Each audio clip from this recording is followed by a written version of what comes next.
High বন্ধুরা, আমারও চলে এসেছে নতুন একটা ভিডিও নিয়ে। আশা করি তোমাদের সবার খুব ভালো লাগবে। তো চলো ভিডিওটা শুরু করি। তো দেখতেই পাচ্ছ আমি সকাল সকাল 4:30টার সময় উঠেছি। তো উঠে ঘরদোর পরিষ্কার করে নিয়ে সব কিছু গুছিয়ে গাছিয়ে নিয়ে তো জল আনতে যাবো। আমি আর আমার বৌদি, দাদাও যাবে। তো সেই কারণে রেডি হয়ে পড়েছি। তো কেমন লাগছে কমেন্টে জানিও। তো এরপরে চলে যাব গঙ্গায়। তো এটা হচ্ছে আন্দুল রাজগঞ্জ ঘাট। তো সেখান থেকে জল তুলে নিয়ে আসা হবে। তো সবাই দেখছে এখানে এসে এবারে হাওড়ার ঘাটটাও অনেকটা দূর, সেই জন্য সেখানে যাওয়া হবে না, কাছে যেটা আছে সেটাই যাওয়া হবে। সেই জন্য এখানে চলে এসেছি। তো দেখতে পাচ্ছি, তোমাদেরকে ভালো করে ভিডিওটা দেখে দিচ্ছি গঙ্গার ঘাটটা। তো তারপরে ওখান থেকে জল তুলে নিয়ে শিবটা তোমাদেরকে দেখাতে পারছি না, কারণ ফোন ধরে দেওয়ার কেউ ছিল না। তো সেই জন্য কি দেখাতে পারছি না। তো জল নিয়ে বেরিয়ে পড়েছি। তো এই যে গাড়ি করে যাচ্ছিলাম, তোমাদেরকে সেটাও শেয়ার করলাম।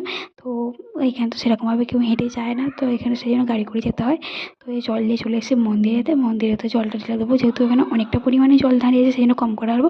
তো আজকে তোমাদের ভিডিওটা ভালো লাগলো, কেমন লাগলো বলো, টাটা।